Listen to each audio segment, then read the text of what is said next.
ಭಾಳ ಅದ್ಭುತವಾದ ವಿಚಾರ. ಅದು ಮೈಸೂರಲ್ಲಿ ಹೇಳಬೇಕು ಅಂತ ತೀರ್ಮಾನ ತಗೊಂಡ್ಬಂದೆ. ಇದು ಪ್ರಜಾಪ್ರಭುತ್ವ ಈ ದೇಶದಲ್ಲಿ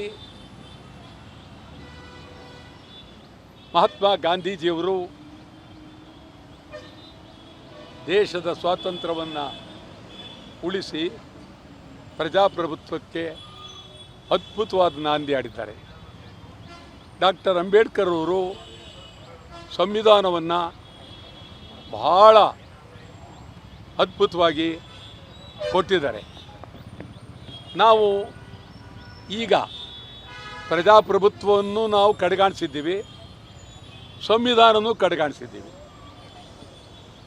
ಪ್ರಧಾನಮಂತ್ರಿ ಜವಾಹರ್ಲಾಲ್ ನೆಹರೂರವರು ಈ ದೇಶದ ಪ್ರಧಾನಿಯಾಗಿದ್ದಾಗ ಅವರು ಪ್ರಧಾನಿ ಅಂದ್ಕೊಳ್ತಿರಲಿಲ್ಲ, ಸಾಮಾನ್ಯರಲ್ಲಿ ಸಾಮಾನ್ಯ ಅನ್ನುವ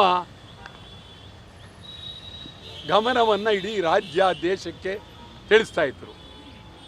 ಪಾರ್ಲಿಮೆಂಟ್ನಲ್ಲೂ ಬಹಳ ಅದ್ಭುತವಾಗಿ ಪ್ರತಿಯೊಬ್ಬ ಪಾರ್ಲಿಮೆಂಟ್ ಸದಸ್ಯನೂ ಆಗ ಸತ್ಯವಂತ, ಪ್ರಾಮಾಣಿಕ ಪ್ರಜಾತಂತ್ರ ವ್ಯವಸ್ಥೆಗೆ ದಾರಿ ಮಾಡಿಕೊಟ್ಟಂಥವರು. ಇದು ನಿಜವಾಗ್ಲೂ ಅಂದು ಇದೆಲ್ಲ ಇತ್ತು. ಆವಾಗ ಕರ್ನಾಟಕದಲ್ಲಿ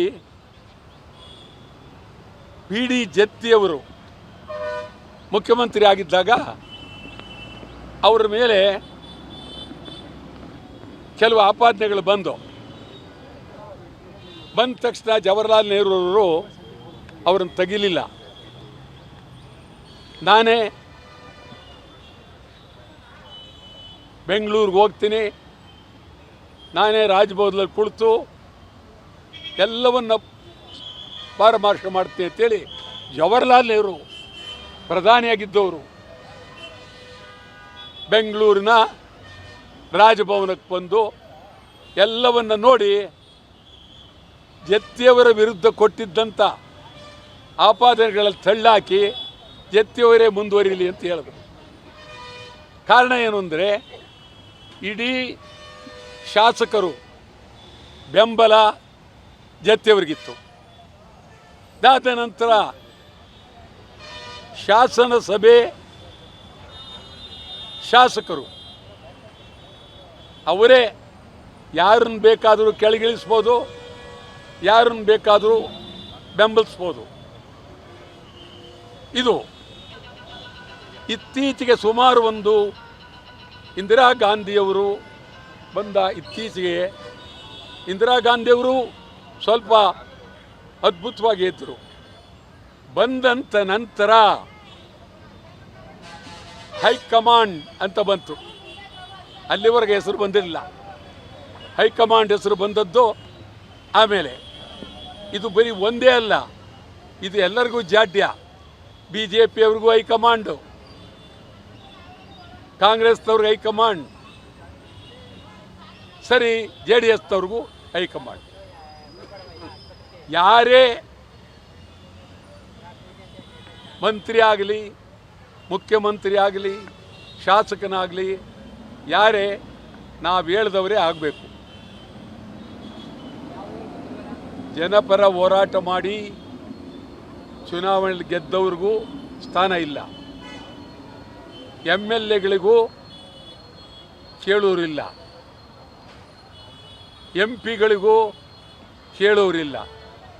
ಏನಾಗ್ತಾ ಇದೆ ನಿಮಗೆ ಹೇಳೋದಾದರೆ, ಎನ್ ಟಿ ರಾಮರಾವ್ ಆಂಧ್ರ ಪ್ರದೇಶದಲ್ಲಿ ಅಂಜಯ್ಯ ಅಂತಕ್ಕಂಥ ಮುಖ್ಯಮಂತ್ರಿಯನ್ನು ರಾಜೀವ್ ಗಾಂಧಿ ಅವರು ಕಿತ್ತಾಕ್ಬಿಟ್ರು. ತಕ್ಷಣ ಸ್ವಾಭಿಮಾನ ಅಂಥೇಳಿ ತೆಲುಗು ದೇಶಂ ಬಂತು. ಅವ್ರನ್ನ ಕೇರೇ ಮಾಡಲಿಲ್ಲ ಕೇಂದ್ರ ಸರ್ಕಾರನ. ತೆಲುಗು ದೇಶಂ ಸ್ಥಾಪನೆ ಆಯಿತು. ಯಾಕೆ ಸ್ಥಾಪನೆ ಆಯಿತು? ಸ್ವಾಭಿಮಾನ, ನಮ್ಮ ಸ್ವಾಭಿಮಾನಕ್ಕೆ ಧಕ್ಕೆ ತಂದಿದ್ದಾರೆ ಅಂತೇಳಿ ಬಂತು. ಅದಾದ ಮೇಲೆ ಕರ್ನಾಟಕದ ಪರಿಸ್ಥಿತಿ ಇನ್ನೂ ಗಂಭೀರ. ವೀರೇಂದ್ರ ಪಾಟೀಲರು ಮುಖ್ಯಮಂತ್ರಿ ಆಗಿದ್ದರು. ಅವರನ್ನು ವಿಮಾನ ನಿಲ್ದಾಣದಿಂದಲೇ ಕಿತ್ತಾಕ್ಬಿಟ್ರು. ರಾಜ್ಯದ ಮುಖ್ಯಮಂತ್ರಿ ವೀರೇಂದ್ರ ಪಾಟೀಲರನ್ನ ವಿಮಾನ ನಿಲ್ದಾಣದಲ್ಲೇ ಕಿತ್ತಾಕ್ಬಿಟ್ರು.